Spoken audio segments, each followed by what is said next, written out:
If you're not into your Toyota 4Ages, you don't give two hoots about this, and I'm really sorry about that.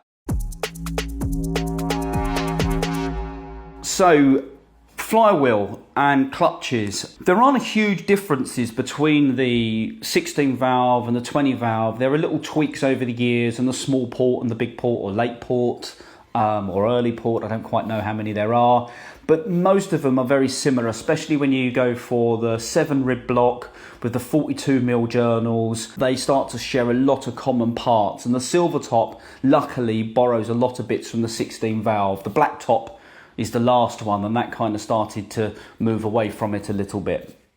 Regardless, this is a 16 valve flywheel, and thank you very much. I can't remember your name off the top of my head. Well, I bought this from on eBay, but I'll send you the link, and this will be you watching it, so thank you very much. And he sent me with the clutch and with a clutch basket, spring set, not too sure which. That one's my one. But one of the big differences between the 16 valve and the 20 valve is the size, the diameter of the clutch. So the early ones were 200mm and the later ones were 212.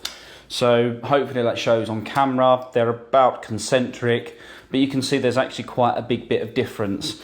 But I asked the gent before buying it to take up some measurements, and it looks to me that although they're different part numbers, they are cross-compatible, and since receiving them, they are.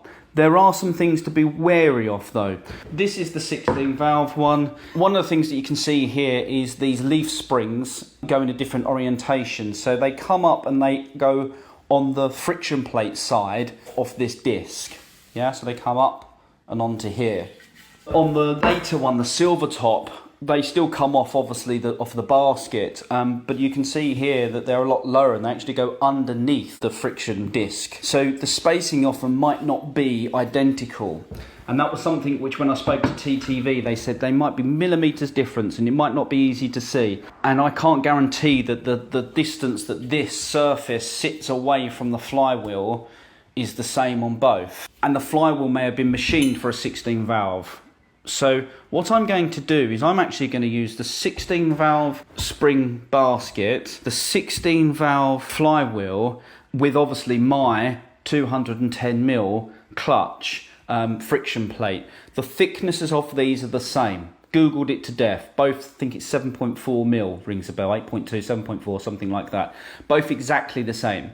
So I'm confident if the thickness of this is the same as the 16 valve, then it will fit in between these two.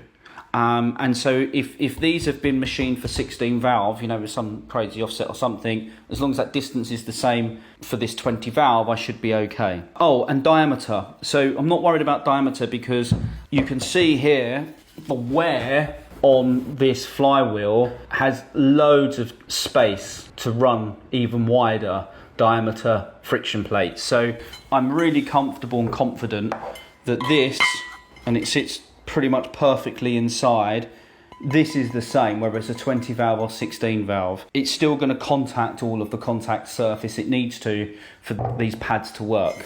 So I'm happy with this. And when I look at the 16 valve, it's exactly the same situation. The 200mm is swimming on that contact pad. It's got loads of space. So when I put my 212 or 210mm, can't remember which on, it's to the extremities, but it's fine. But it's certainly not going to catch anything. It's not going to hit anything, and therefore I think we should be okay. So I'm really comfortable that I can use the 16 valve flywheel with the 16 valve spring basket and a 20 valve, so the bigger friction plate. But this is important information for people with 4Ages because it means that you can upgrade your clutch to a larger clutch on a 16 valve and it should fit, which scouring the internet, no one has mentioned. So that's my plan.